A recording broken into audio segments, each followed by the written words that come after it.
Hello and welcome to another episode of Work 2.0, the podcast. I'm your host, Rachel Wells, and this is the show where we explore all things careers, money, and AI, where we're heading next. And there's a lot of talk about AI, upskilling, the future of work, what's going on, layoffs.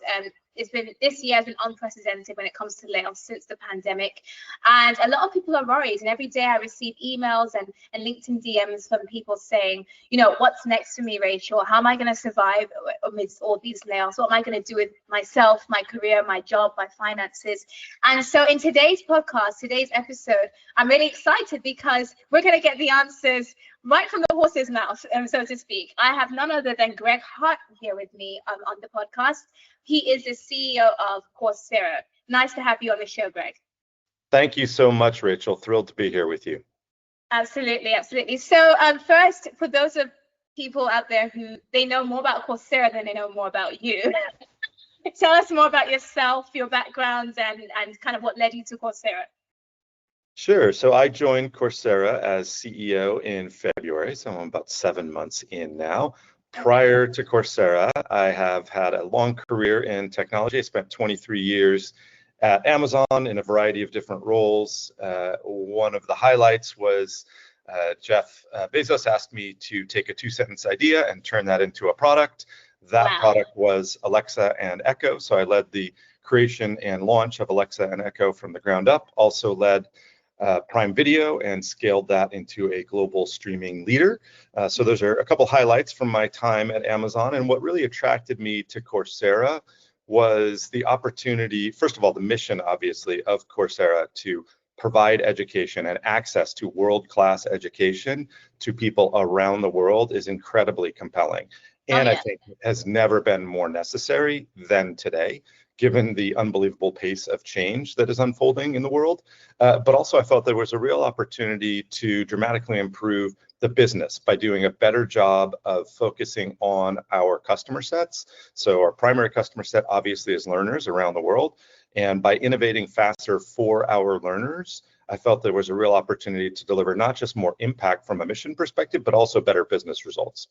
Wow, that's awesome. So you're the guy behind Alexa. That actually I didn't know. So that's quite cool. We've got a lot of listeners who are into tech and stuff. So you've already kind of been dabbling with AI before AI became a thing, right? That's right. I mean, when we were building Alexa, it leverages AI and has done from its very beginning. But at the time, we called it machine learning. And so, back in 2011 through 2014 is where we're working on the development of Alexa. We were at the very early stages of AI and not yet at generative AI. Yeah. How does it make you feel now that we're like 2 years into, 3 years in almost, into generative AI being such a huge mainstream thing? How does it make you feel? Like, obviously you've seen it kind of grow up to this level. Does that give you goosebumps? Well, it really does. I mean, I think you've heard many people talk about how Gen AI is going to be the most transformative technology, really since the Industrial Revolution, since fire potentially. Yeah. And so it's pretty phenomenal to see the pace at which Gen AI has improved, first of all. Because if you think about what Gen AI is capable of now and you compare that to 3 years ago, it's really pretty phenomenal, but also the change that is going to engender across all aspects of work and life. So that certainly gives me goosebumps. I think it's very hard to forecast what the future will look like because the pace of change is moving so quickly with Gen AI. Well, it's funny you ended with that sentence because I was just about to ask you, I'm going to ask anyway, what do you think the future of AI is when it comes to upskilling? Well, I think AI and Gen AI specifically has really driven an unbelievable shift in what people are focused on learning. And so if you think about historically, a lot of people were focused on knowledge-based education. And now I think AI, because it is changing the nature of what you need to know and how you need to apply it in every single role, it's shifting from knowledge to skills and how you can apply AI in the specific role you're in and what are the skills that you need to be able to do that successfully. And that is one of the things that we are very focused on, with skills really as the foundation of everything that we're doing at Coursera, to deliver learners around the world the right assets and the right capabilities to grow their careers and to be able to master the skills that they need to do that. So I guess following on from that, are there specific ways? I know AI is obviously a core part of the certifications and the courses that you guys offer. Do you have any AI, like AI coaches or things like that? I know there are companies that are doing that now to kind of assist learners in the upskilling process. Do you have AI specific products in addition to your courses? We do, absolutely. So very quickly after ChatGPT launched in November of 2022, Coursera invested in and rolled out a slew of different AI-enabled features across the platform. Some of the primary ones that we rolled out then and have continued to improve since then are Coursera Coach, which is an AI-driven tutor that sort of sits alongside the learner in every single course. They can turn to Coach at any time, ask questions, get help prep for quizzes or assessments in those courses, and get summaries of the things that they've just learned in the course. So it's a phenomenal AI-driven tutor that we continue to improve. One of the things we just recently, where I'm in Las Vegas this week, we just finished our annual conference, Coursera Connect. And one of the things that we announced was an improvement to Coach called role play. And so role play enables learners to really brush up in a very practical way on anything they've just learned and be able to test how they can apply it. And so say I'm a salesperson and I'm taking a course on negotiation. And I want to, obviously in negotiation, you can know the theory of negotiation, but really the practice of it is what matters the most. How do you respond in the moment as you're going through it? And so role play enables you to do that. So that's one example with Coach and role play that we just announced. Another feature that we have invested in starting in early 2023 when it first launched is called Course Builder. And Course Builder is an AI-driven tool that enables content creators to far more easily create content.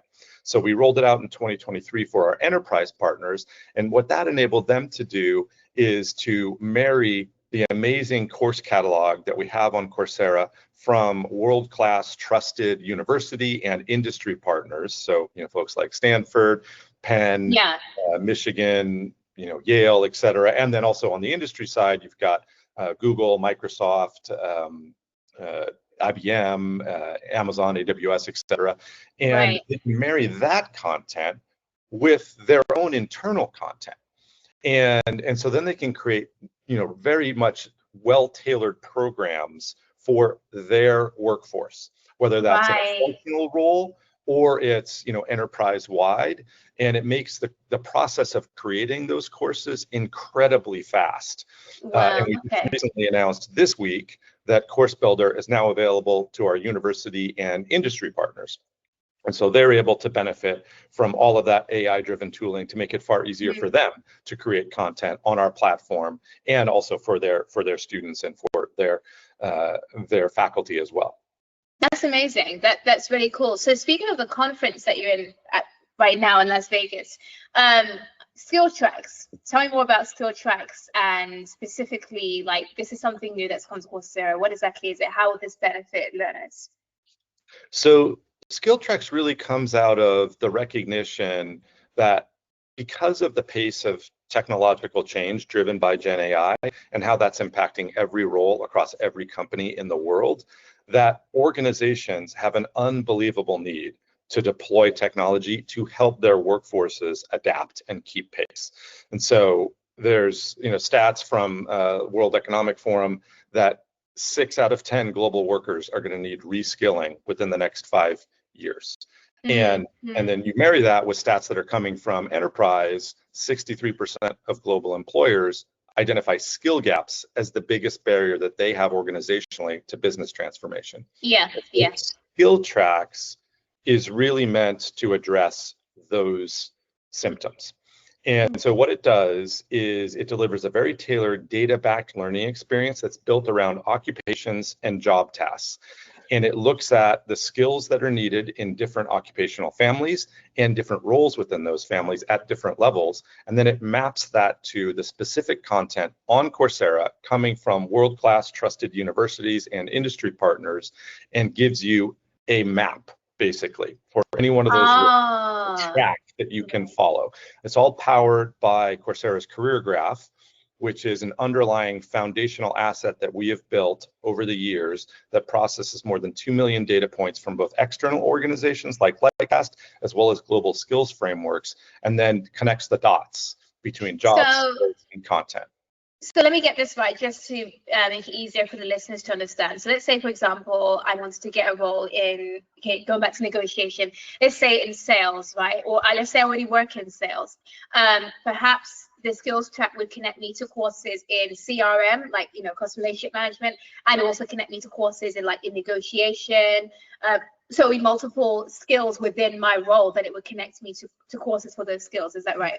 That's exactly right. So this week we launched 4 skill tracks, and we're going to continue to introduce more as months pass. So the 4 that we launched this week are Gen AI, which obviously is incredibly so the Gen AI skill track teaches practical application of AI for employers and leaders across customer service, HR, data, finance, legal, marketing, product, sales, you name it. Software and product is another skill track. So that covers things like mobile development, product management, UX design, web dev, software development, IT. So that's more, computer systems and architecture, cybersecurity, IT management, IT support and operations.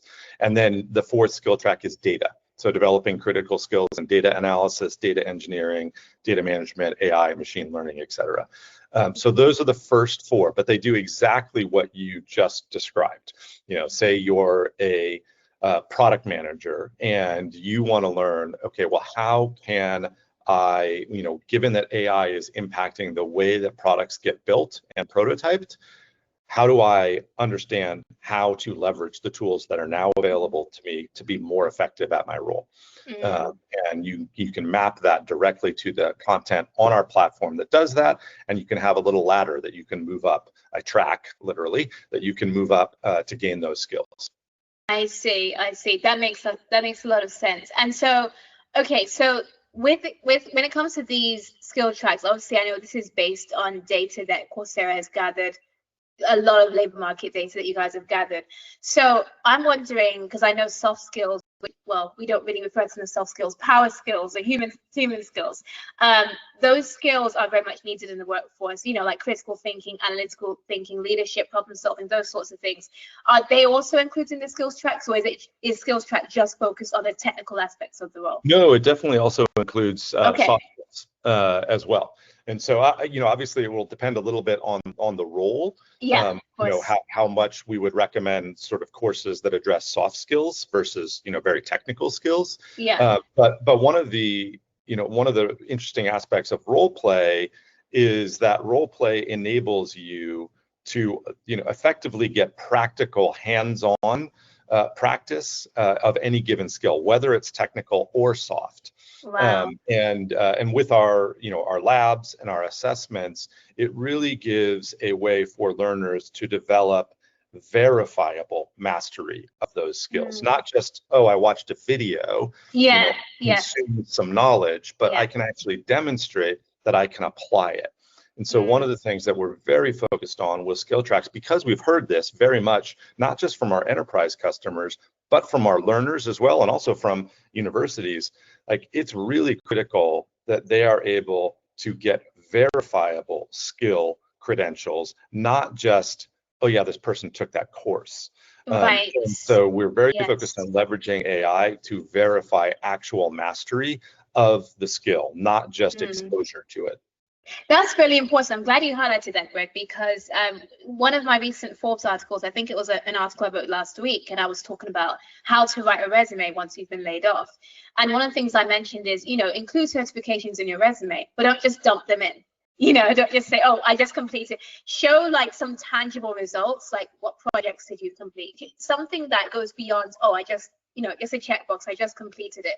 Because completing a certification or even completing a degree doesn't necessarily translate to everyday practice unless you choose to. So I always tell people, like, try and build your portfolio while you're studying. If you're doing a certification, to practice like practical projects, work on, try and apply it to the workplace, or if you're not in a job, create your own portfolio of projects, do some things that you can evidence. You have something to show beyond the paper, like, okay, I've completed it.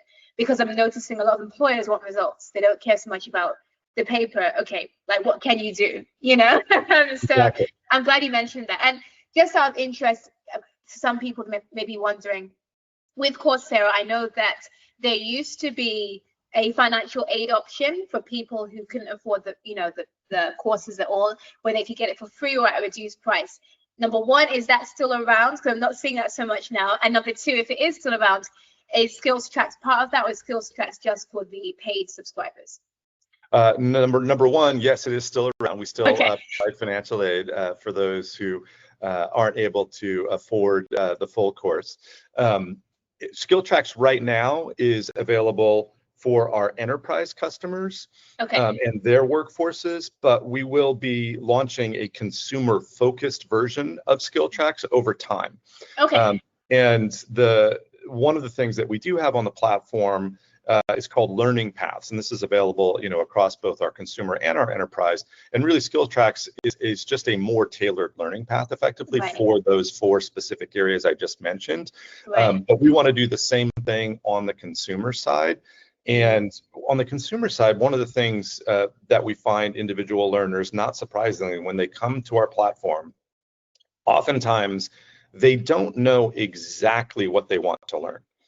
And so one of the things that we also have talked about this week at Connect is a capability called career-based discovery. And so trying to do there is, as learners, come to Coursera for the first time, we give them a short onboarding quiz to really help to understand what are their aspirations. And then we use that to provide more tailored recommendations of the types of courses that they can take that will help them with those career goals that they have. Because oftentimes you might think, well, I feel like I'm good at numbers, I think I might want to pursue something in data, but you don't really know what that means. And so what we try and do is get a better sense of that at the very beginning, and then recommend them a learning path that is tailored to that career aspiration. That's good. So they're not starting all these courses, never completing them. Exactly. Yeah, that's really good. I think we're going to end this episode by throwing in a really wild, kind of out there question, but I always like to throw that in and try to surprise my guests. So here goes. Are you ready for it? I'm ready. Okay, so I know when we talk about the future of work, we often say, by the year 2030, right? So let's take it a little bit further. Not 5 years, let's say 10 years from now. What do you think are the core skills that people need 10 years from now? I think the core skill that people need 10 years from now is the ability to learn and adapt continuously. And so if you think about the history of education, typically you'd go through your childhood schooling, and then a good portion of people would go on to college, but not everybody. But then typically that's the end of kind of learning with a capital L, right? Some people might go on to grad school, and some people might go on to PhDs, but eventually, like, your quote education stops, and then you're just in the rest of your life where you apply what you learned. I think as the economy has increasingly shifted to a knowledge-driven economy, what that has meant is that you have to be learning on the job continuously. And now with AI, it's shifting from not just knowledge to skills and applied skills that you can demonstrate that you have.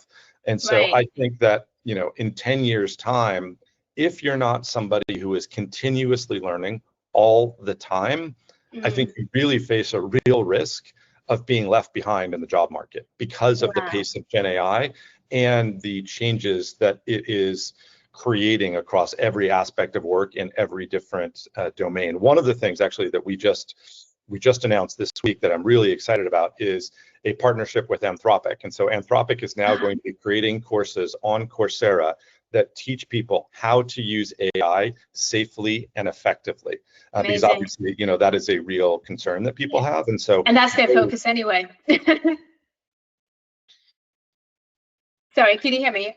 Yes, sorry. Oh, I sorry. just, Yes, and yeah, that's their focus anyway. That's amazing. I think that's really good. And when it comes to, and I totally agree with you, you know, when it comes to adaptability and like you said, learning doesn't stop when you graduate. You never technically graduate because you're really supposed to be continuously learning, continuously adapting.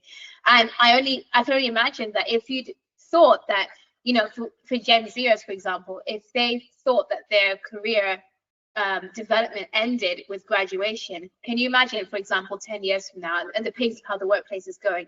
If you just stop there, you're practically going to be unemployed. You're just going to be completely irrelevant. So I think what you guys are doing at Coursera is so timely, and the fact that you guys are adapting as well very quickly to the pace of how things are moving is really amazing. And I'm really excited to see how Skills Tracks goes. It's going to be awesome for sure.